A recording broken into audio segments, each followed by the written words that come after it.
Welcome to the LongBox Paradox. I'm Dan, and this week it's going to be a little different format because, well, a lot of books came out this week, and as far as books I was interested or would even consider talking about, it was really weak, and it's going to lead into another subject that I'm going to dive into. But the first book, as those who've watched before know, I've been following the whole Batman Who Laughs. This is all spinning out of Dark Knight Metal.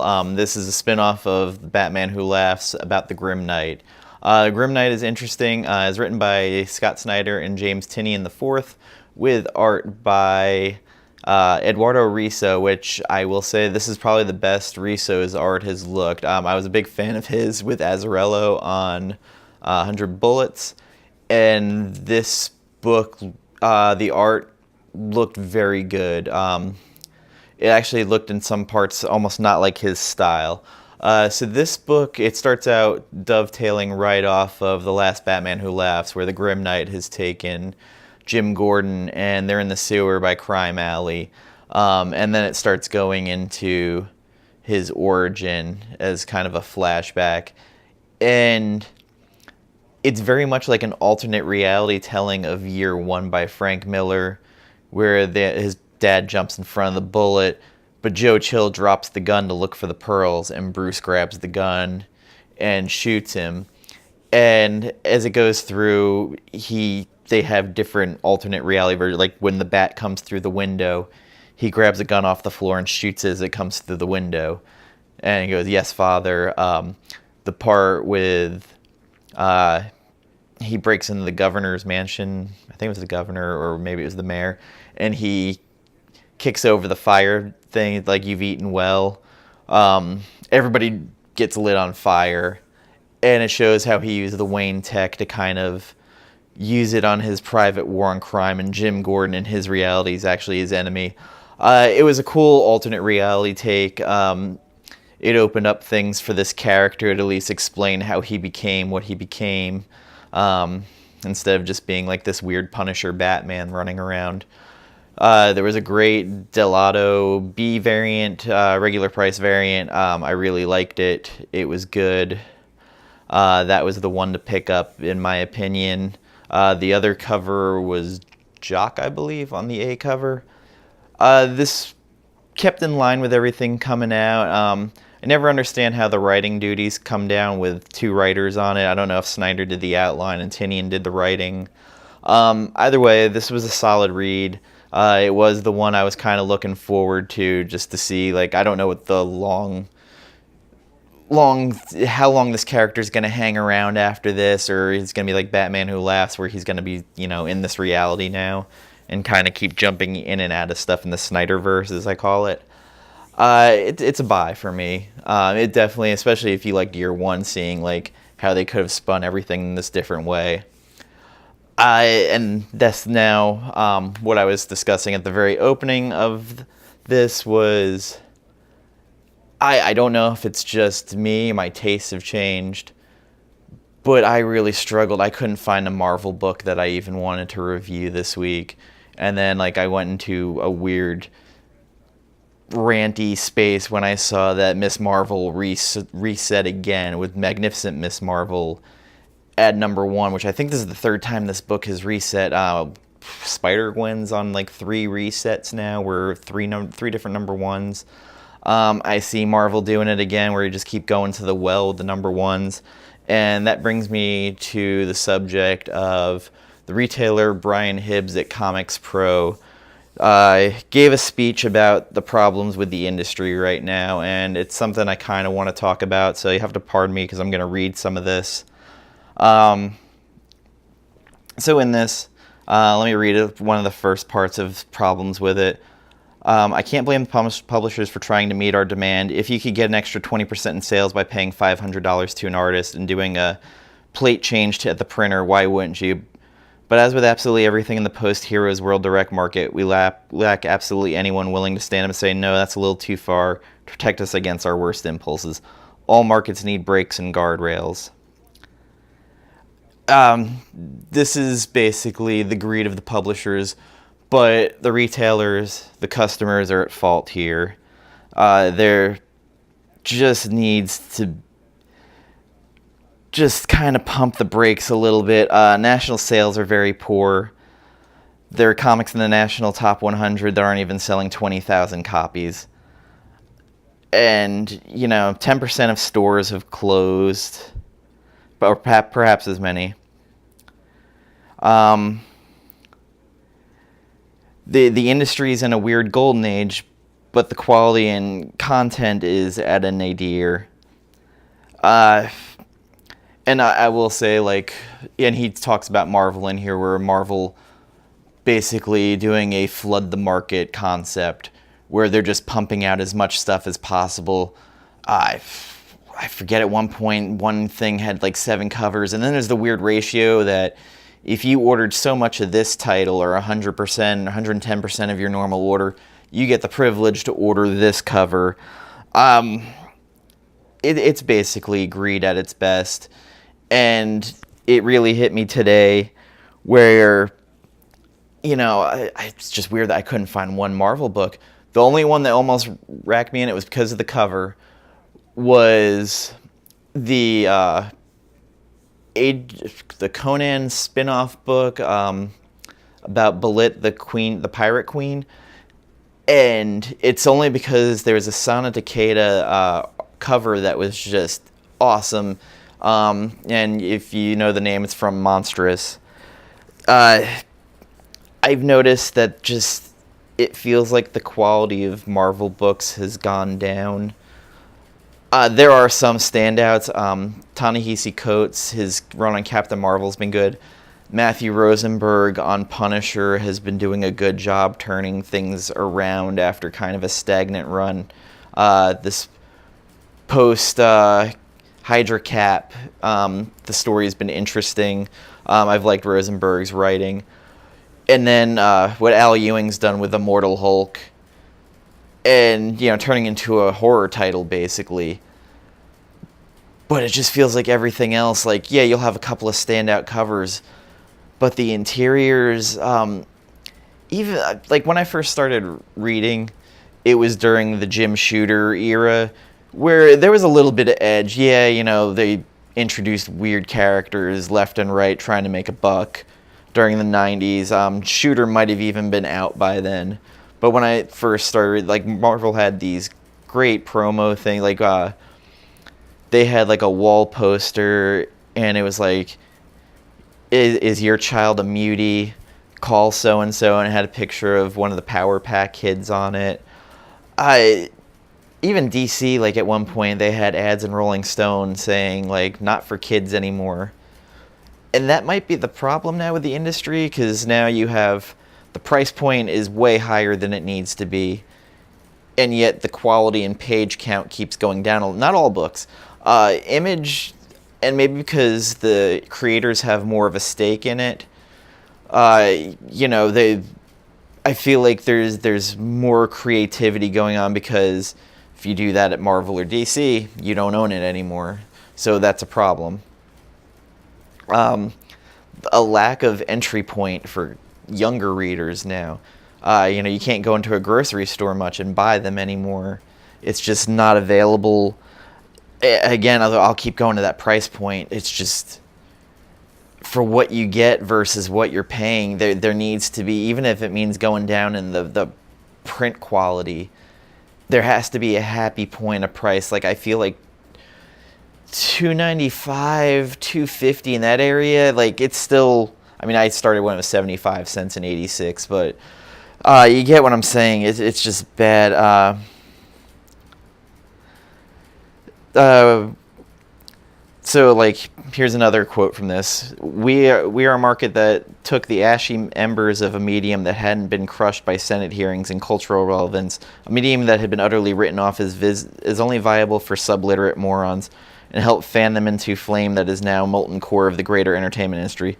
For the most part, those writers and directors making TV shows and movies, as well as the teachers and librarians spreading the word to the younger generation, have been able to do so because of our hard, long years in the trenches. However, now we are watching our market crumble away even as comic culture takes over the mainstream. Publishers and creators will only do what they think they can get away with. I'm going to spend a bit of time talking about publisher behavior in a minute, but to a person, we enabled those behaviors. They can't and won't publish material unless we buy it. Every single order form we turn in is a vote for the future that we want, and a lot of us have been voting actively against our best interest.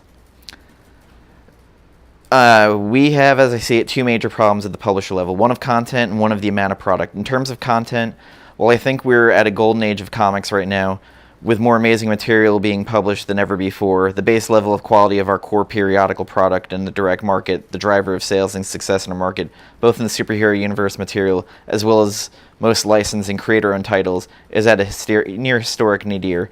I will argue the point about the creator-owned, but that's a whole other...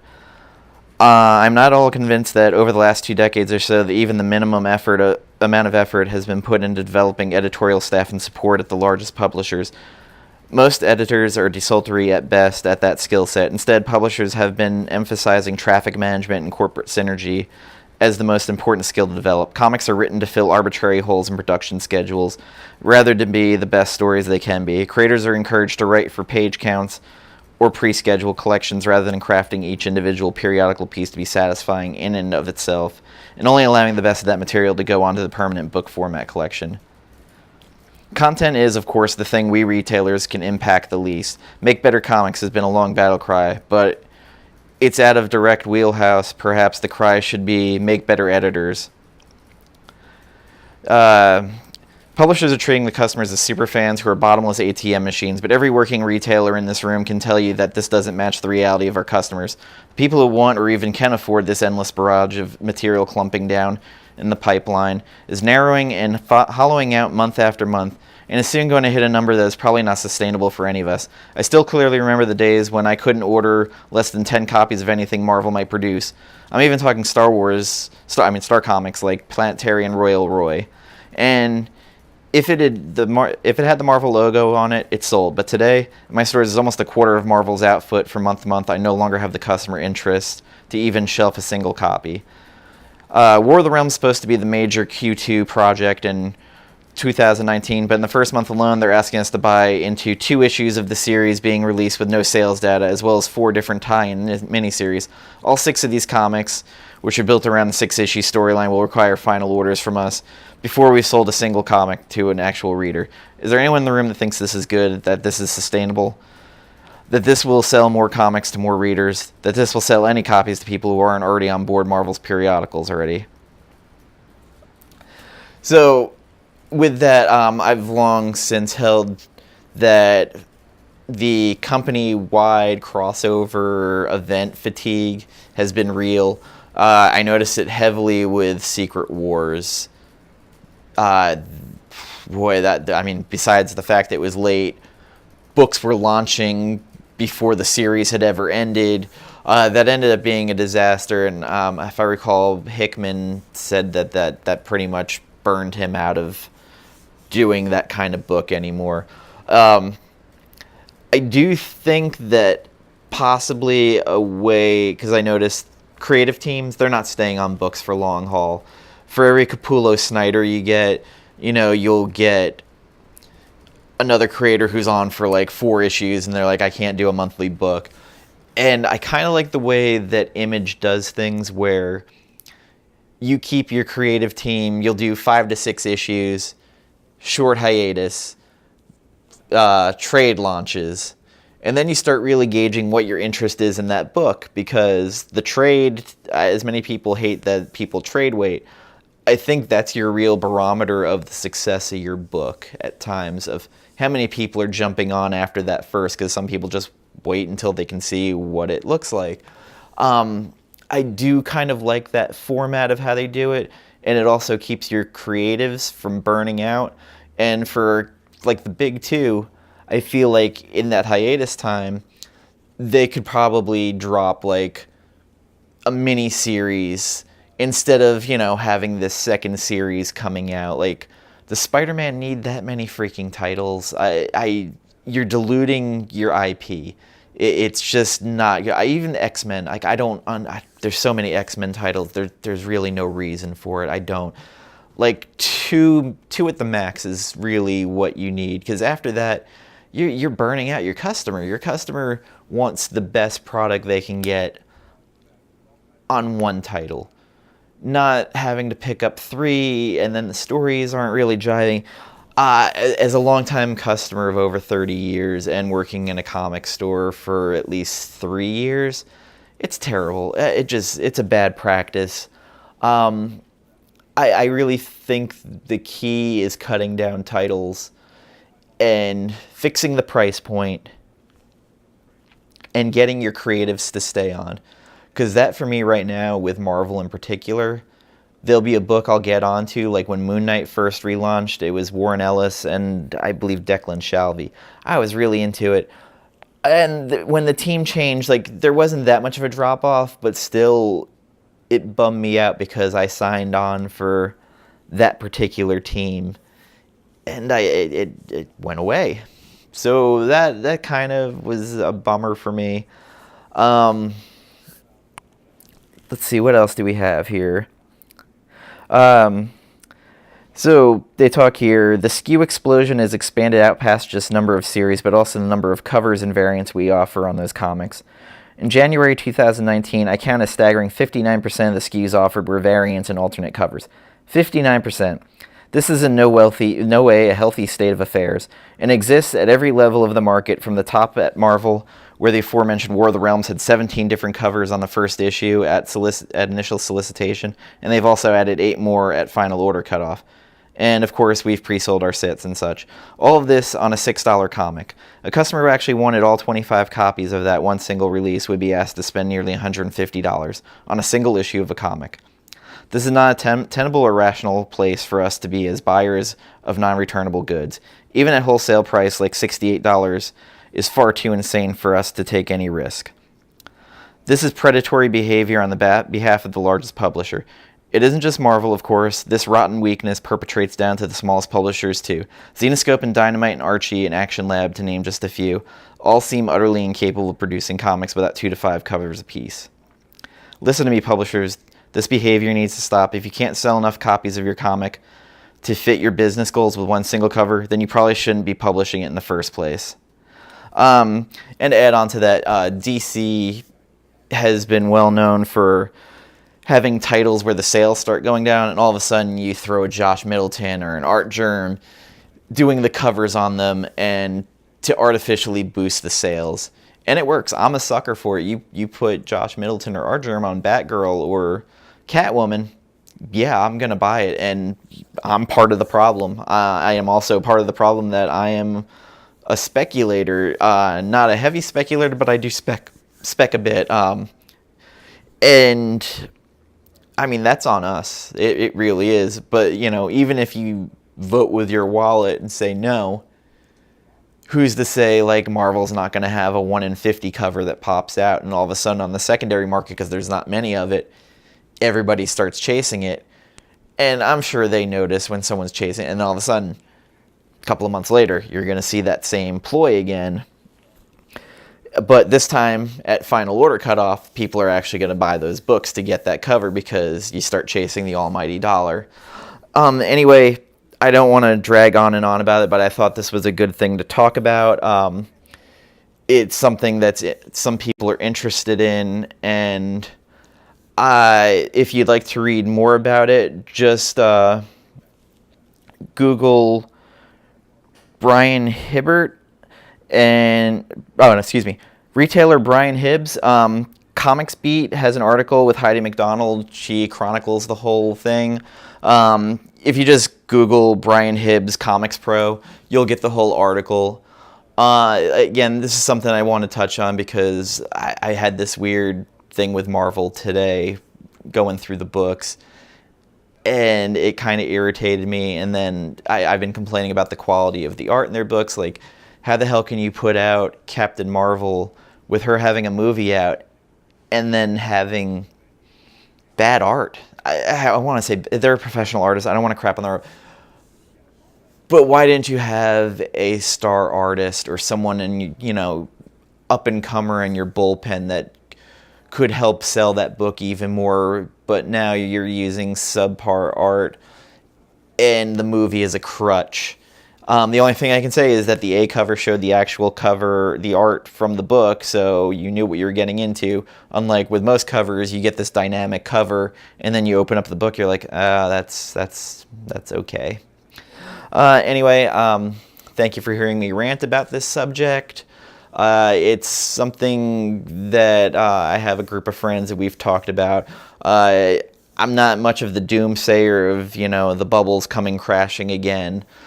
But there are some signs that there's going to be restructuring done. But the amount of titles and the price point has to be addressed at some point, because I mean, we've got a freaking detective book coming out for $10 in another couple of weeks, and then this War of the Realms is $6. Who can?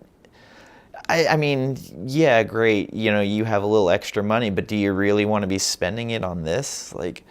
And I love comics as a whole, and I want it to be healthy, but I keep seeing what's going on, and it's not healthy at all. And I hate being. Make better books. Get better teams on them. I want to love superhero books again, and weirdly, the best superhero book out there right now is Jeff Lemire's Black Hammer. It's intriguing. It's something a little different. I like it. And yeah, if you haven't checked out Black Hammer, go get it. First 2 trades are out at least. There's a bunch of different series from it. It's great. And also, if you're looking for something a little out there, Rick Remender's Black Science with art by Matteo Scalera is awesome, and it's basically a weird type of Fantastic Four type family that the professor causes a bad thing, and they keep going from realm to realm. I'm not doing it a great service how I'm describing it. Just check it out. It's fantastic. It's Remender. It's awesome. So for today, this abbreviated, well, not even abbreviated, I've gone on way too long. Thank you for letting me speak my piece. If there's something I need to be checking out, or if you have comments or thoughts on this, please comment below. I'd love to hear this discussion on the subject further, and subscribe, share, and thank you. Have a good day.